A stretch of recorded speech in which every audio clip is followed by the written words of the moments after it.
Hello बच्चों, स्वागत है आपका साइको लर्निंग में। आज हम लोग क्लास 10th का प्रकाश का परावर्तन का दर्पण पाठ देखते हैं। हम लोग दर्पण के बारे में आज हम लोग जानेंगे। तो ध्यान दीजिएगा, दर्पण होता क्या है। दर्पण क्या होगा, एक चिकना तल होगा जिसके एक तरफ पॉलिश किया होगा और दूसरी तरफ परावर्तक तल छोड़ दिया जाएगा। जैसे वो पॉलिश होगा आपका चांदी का हो सकता है या फिर किसी किसी चमकदार चीज़ों का पॉलिश किया जाता है, तो वो क्या होता है, परावर्तक पृष्ठ बना देता है दूसरी तरफ।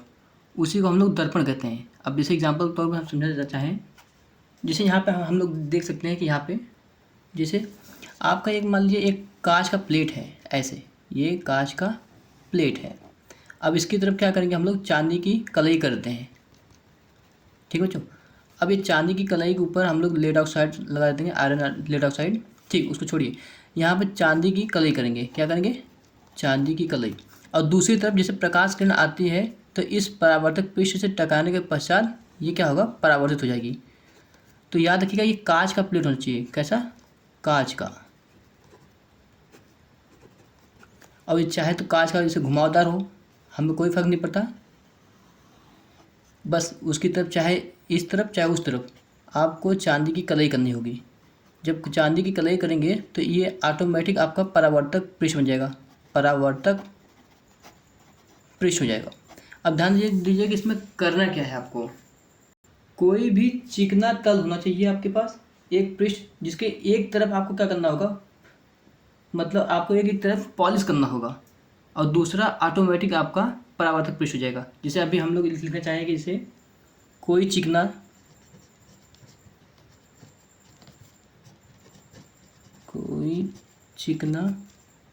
अब ध्यान दीजिएगा, कोई चिकना तल जिसके एक पृष्ठ पर पॉलिश करके दूसरे पृष्ठ को परावर्तक बना दिया जाए दर्पण कहलाता है। अब जैसे आपको मान लीजिए ये आपका एक कांच का प्लेट है, समतल मान लीजिए चाहे गोलाईदार मान लीजिए। और इस तरफ क्या होगा, चांदी या सिल्वर का,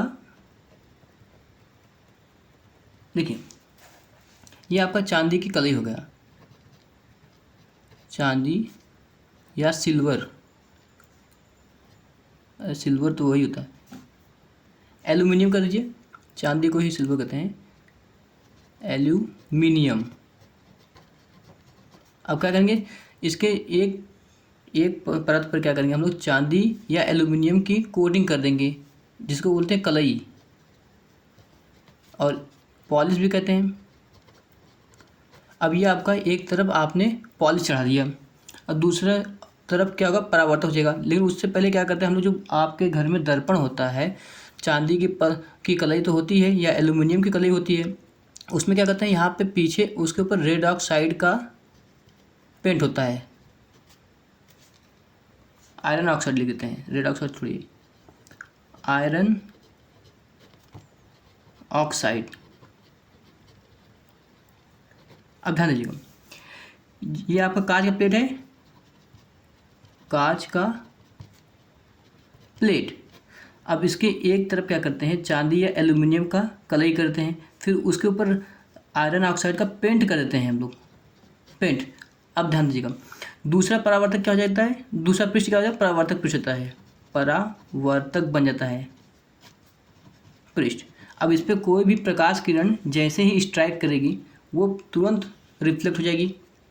अब ये बात आता है कि चांदी का जो करते हैं, जैसे हम लोग महंगे वाले कांच में जो दर्पण होता है हमारे पास, उसमें चांदी की कलई की होती है, चांदी की कलई। और जो थोड़ा सस्ते क्वालिटी का होता है आपका दर्पण, वो होता है एल्यूमिनियम का की कलई होती है। अब बात ये है कि आपका जब जैसे ही एक पृष्ठ पर आपने चांदी और एल्यूमिनियम का लगाया तो दूसरा पृष्ठ ऑटोमेटिक आपका परावर्तक पृष्ठ हो गया। तो जो ये आपका सिस्टम तैयार हो रहा है उसे ही तो दर्पण कहते हैं। अब दर्पण चाहे तो ऐसे गोलाई हो जाए, ऐसे गोलाकार हो जाए, यहाँ पे कर दीजिए आप लोग पृष्ठ। इस पृष्ठ पे क्या करेंगे आप लोग, चांदी या एल्यूमिनियम की कलई कर दीजिए, अंदर वाला पृष्ठ क्या हो जाएगा, ऑटोमेटिक परावर्तक बन जाएगा। तो इसे ही हम लोग दर्पण कहते हैं। और दर्पण तो चाहे जिस भी आकार का हो सकता है। यहाँ देखिए, अंदर अगर कर देंगे तो बाहर वाला पृष्ठ क्या हो जाएगा, परावर्तक हो जाएगा। यही तो खासियत है कि आपका जो दर्पण है वो एक तरफ परावर्तक पृष्ठ होता है और दूसरी तरफ चांदी या एल्यूमिनियम की कली की होती है, उसे ही हम लोग दर्पण कहते हैं। इतनी बात समझ में आया? ठीक है बच्चों, अब आगे बढ़ते हैं। दर्पण दो प्रकार के होते हैं। दर्पण दो प्रकार के होते हैं।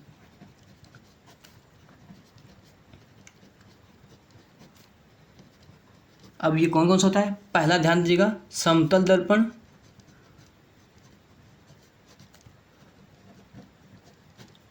और दूसरा क्या होता है?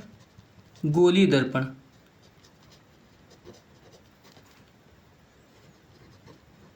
इसे हम लोग बोलते हैं स्फेरिकल मिरर। और इसे बोलते हैं प्लेन मिरर। ठीक है बच्चों, यहाँ पे दो प्रकार के आपके दर्पण होते हैं, एक समतल दर्पण होता है और दूसरा गोलीय दर्पण होता है। जब हम लोग समतल दर्पण का अध्ययन करते हैं, समतल दर्पण, अब ये क्या होता है समतल दर्पण? इसको हम लोग समझते हैं। यदि हम लोग समतल कांच का प्लेट कोई ले लें, जैसे ये समतल कांच का प्लेट है, अभी जैसे हम लोग फिगर में बनाए थे, ये आपका समतल कांच का प्लेट है। अब इसके पहले पृष्ठ पे क्या करेंगे हम लोग? चांदी या एल्यूमिनियम की कली करते हैं। किसका किसका?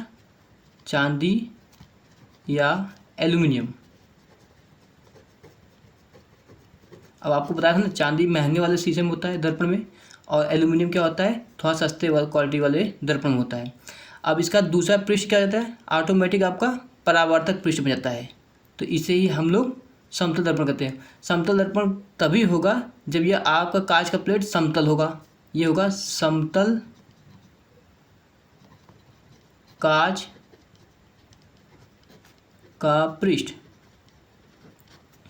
ठीक है बच्चों, यही आपका समतल दर्पण कहलाएगा।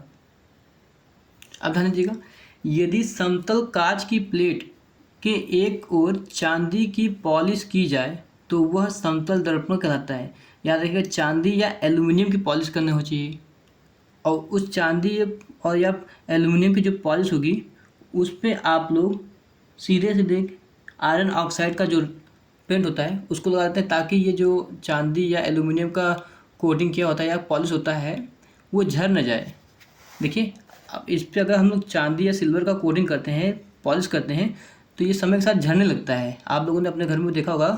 तो उसको बचाने के लिए क्या करते हैं हम लोग? आयरन ऑक्साइड का पेंट लगाते हैं। जैसे रेड कलर का आईने के पीछे होता है, या सिल्वर कलर का कुछ, या ब्राउन कलर का, या फिर आप लोग ग्रीन कलर का, ब्लू कलर का, जितने भी प्रकार का हो सकता है वो आपने पेंट देखा होगा। वो क्या करता है? चांदी और एल्यूमिनियम को झड़ने नहीं देता, ताकि ये जब ये झड़ेगा नहीं तो ये पृष्ठ क्या होगा? परावर्तक पृष्ठ बना रहेगा। तो इसीलिए हम लोग यहाँ पर लिखा है ना, आयरन ऑक्साइड पेंट का उपयोग करते हैं पीछे, ताकि सिल्वर और जो एल्युमिनियम का कोटिंग है वो न झरे और हमारा समतल दर्पण बना रहे। तो समतल दर्पण के बारे में और जानकारी लेने के लिए उससे पहले क्या करते हैं हम लोग? थोड़ा गोली दर्पण के बारे में जान लेते हैं कि गोली दर्पण होता क्या है। तो गोली दर्पण के बारे में थोड़ा सा लिख लें, उसका तब हम लोग वापस समतल दर्पण के बारे में जान लेंगे।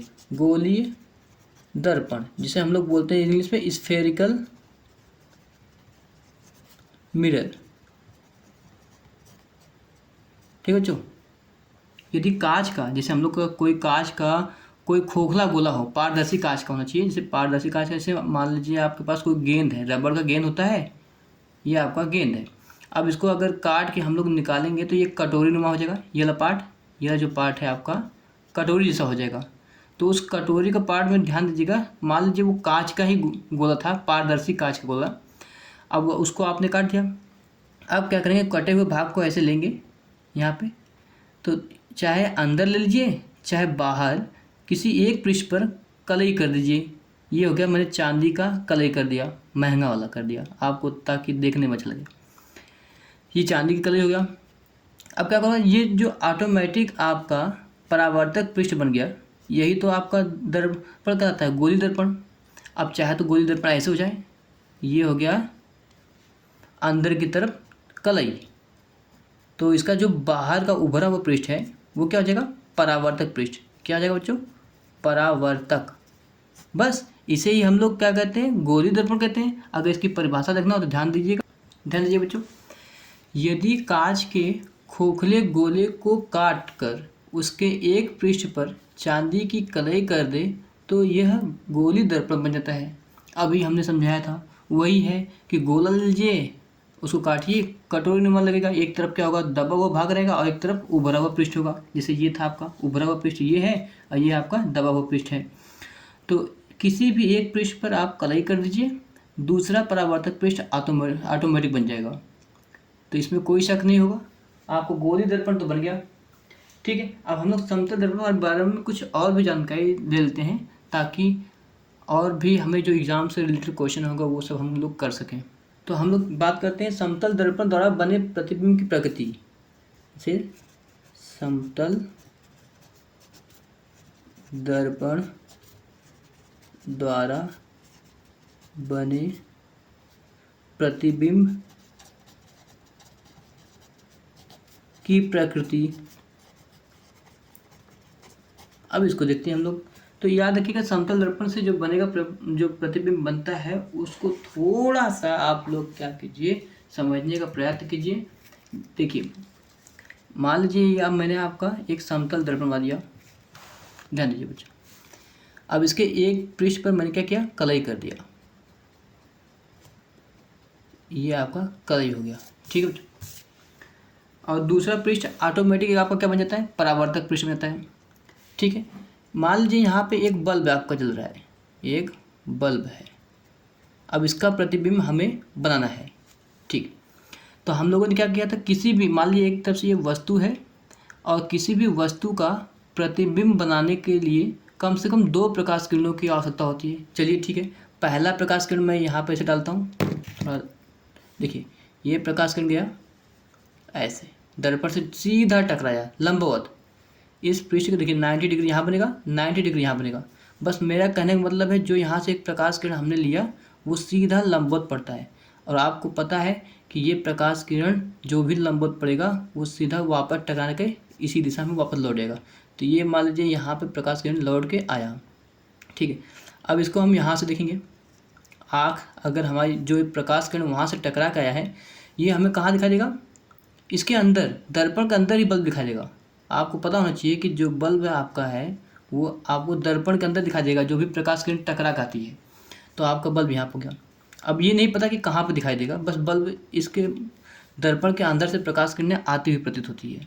अभी हमें प्रतिबिंब बनाना है, अभी तो एक ही आपने प्रकाश किरण लिया है, दूसरा प्रकाश किरण लीजिए, उसी बिंदु से दूसरा प्रकाश किरण ले लेते हैं, ये आपका दूसरा प्रकाश किरण ले लिया। ठीक है, अब ये प्रकाश किरण जैसे ही दर्पण पर स्ट्राइक करेगा, जिस बिंदु पर गिरता है उसे आपतन बिंदु कहते हैं, और यहाँ पे हम लोग क्या करते हैं, अभिलंब के लेते हैं। आपको पता होना चाहिए कि ये उतने ही एंगल से परावर्तित होगा जितने ही एंगल से ये अभिलंब से कोण बनाया था। ये मान लीजिए आई एंगल हो गया और ये हो गया एंगल आर। इसमें फ़िलहाल इसकी ज़रूरत नहीं है, बस समझाने के लिए बता दिया। अब देखिए यहाँ से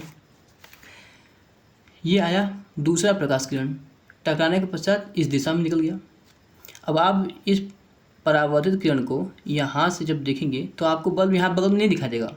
ये जो प्रकाश किरण आ रही है दर्पण से टकराने के पश्चात, ये हमें इस प्रकाश, जो हमारी आँखों में प्रकाश किरणें टकरा रही है, अब हमें प्रकाश किरण सीधी आती हुई नहीं रहती ना, जो भी प्रकाश किरणें हमारी आँखों में समाती है उसके पीछे हम लोग अगर लाइन ड्रॉ करेंगे तो ये यहाँ पर हमें दिखाई देता है बल्ब, क्योंकि यहाँ पर देखिए एक प्रकाश किरण ये मिला और एक प्रकाश किरण ये मिला। अब ध्यान देने वाली बात ये है कि जो बल्ब है उसका प्रतिबिंब उतने ही दूरी पर बनता है जितने ही दूरी पर ये होता है। देखिए जितनी दूरी ये होगा उतनी ही दूरी पर दर्पण से ये आपका प्रतिबिंब बनेगा। जितना बड़ा ये होगा उतना ही बड़ा ये भी बनेगा, आकार भी बनेगा, इसमें कोई शक नहीं होना चाहिए। अब एक बात और ध्यान दीजिएगा, जब प्रकाश किरणें चलकर एक दूसरे को वास्तव में काटती है, देखिए प्रकाश किरण ये आया, ये इस दिशा में चला गया, और जो पहला प्रकाश किरण था वो ऐसा आया, फिर वापस टकरा के यहाँ चला गया। इसकी दिशा इस तरफ है और इसकी दिशा इस तरफ है, दोनों आपस में तो मिलेंगे नहीं, लेकिन फिर भी हमें प्रकाश आती हुई प्रतीत हो रही है। कहाँ से आती हुई, जब हम इस प्रकाश किरण को ध्यान से देखते हैं तो ये प्रकाश किरण हमें दर्पण के अंदर यहाँ पर बल्ब दिखाई देता है। ये नहीं कि अगर हम यहाँ पर आए दर्पण के पीछे तो हमें कुछ नहीं दिखाई देगा। हम जब देख रहे हैं कि दर्पण के पीछे, ऐसा लग रहा है कि दर्पण के पीछे ये बल्ब जल रहा है और यहीं से प्रकाश हमारी आँखों में समा रहा है, जबकि बल्ब वास्तव में यहाँ चल रहा है। तो ये क्या चल रहा है, आभास हो रहा है। और देखिए प्रकाश किरणें तो वास्तविक जो प्रकाश किरण थी वो तो अपनी दिशा से भटक के इस तरफ आ गई, लेकिन यहाँ पर जो प्रतिबिंब बन रहा है वो डॉट डॉट लाइन, मतलब वास्तव में प्रकाश किरणें नहीं मिल रही है, उसे हम मिला रहे हैं जबरदस्ती। तो क्या कहते हैं, ये आपका आभासी प्रतिबिंब बन रहा है। ठीक है बच्चों। तो आपका जो प्रतिबिंब की प्रकृति है उसको लिखते हैं प्रकृति किसकी, प्रतिबिंब, प्रतिबिंब की प्रकृति। ध्यान दीजिएगा, प्रतिबिंब की प्रकृति में क्या क्या है, आभासी प्रतिबिंब है, आभासी, और क्या बन रहा है, सीधा बनेगा। अब इसको भी सीधा आपको बता देते हैं। जैसे मान लीजिए ये आपका दर्पण है, यहाँ पर ए है मान लीजिए, तो इसमें ए ऐसे दिखाई देगा जैसा है वैसा। अब ध्यान दीजिएगा यहाँ पर बी लिख देता हूँ मैं, तो ये बी आपको यहाँ पर दिखाई देगा। ठीक, अब मैं ये कहना चाहता हूँ कि इसमें जो होता है, जो दर्पण समतल दर्पण द्वारा जो प्रतिबिंब बनता है उसमें जो राइट का होगा वो इसमें लेफ्ट हो जाएगा, और जो लेफ्ट वाला होगा वो राइट हो जाएगा। तो ये सीधा ही बन रहा है, बस लेटरल इन्वर्जन हो रहा है, मतलब दाहिने का बायां और बाएं का दायां बन जाता है। ये तो नहीं कि ऊपर का सिर नीचे दिखाई दे। क्या आपको दर्पण के सामने जब खड़े होते हैं आप, क्या आपको पैर ऊपर दिखाई देता है? नहीं ना, सिर ऊपर दिखा देगा, पैर नीचे दिखा देगा, मतलब उल्टा तो नहीं दिखाई दे रहा है। बस क्या कर रहा है, उसका दायां का बायां बन जा रहा है और बाएं का दायां बन जा रहा है। तो उसी को हम लोग क्या कहते हैं, सीधा बन रहा है ये। आप लोग सीधे खड़े रहेंगे तो दर्पण में सीधा आपको नज़र आएगा, बस फ़र्क पड़ेगा दाएं से बायां, बायां का दायां दिखाई देता है, तो उसको हम लोग सीधा कहते हैं। जब और याद रखिएगा, जब भी आपका प्रतिबिंब आभासी बनेगा तो प्रतिबिंब सीधा ही बनेगा। इतनी बात अगर दिमाग में बैठ गई तो बताइए। अगर प्रतिबिंब की स्थिति की बात कर ले, प्रतिबिंब की स्थिति की, अब प्रतिबिंब की स्थिति कहाँ बनेगा, इस बात पर बहस करते हैं हम लोग। तो देखिए आपका ये वस्तु है, ठीक है, और आपका प्रतिबिंब कहाँ बन रहा है, दर्पण के पीछे। तो जब समतल दर्पण की बात पूछा जाए तो वो कहाँ बनेगा, दर्पण के पीछे। बताइए, यहाँ तक किसी कोई दिक्कत नहीं होनी चाहिए आपको, दर्पण के पीछे बनेगा। और ध्यान दीजिए दूरी की बात कर ली जाए, जितनी दूरी पर ये होगा उतनी ही दूरी पर ये बनेगा। तो हम सीधे से लिखते हैं वस्तु की दूरी, वस्तु की दूरी बराबर प्रतिबिंब की दूरी, प्रतिबिंब की दूरी। ठीक है बच्चों। और ध्यान दीजिए जो इसका आकार है वही इसका आकार रहेगा, मतलब दोनों का जो आकार है वो वस्तु का एक और प्रतिबिंब का आकार एक बराबर होगा। तो मतलब वस्तु के बराबर का आकार का, वस्तु के समान आकार का प्रतिबिंब समतल दर्पण बनता है, समतल दर्पण में बनता है।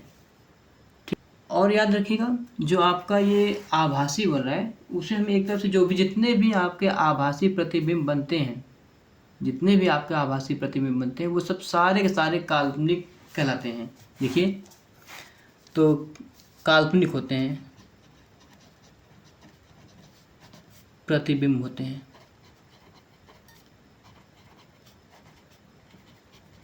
होते हैं।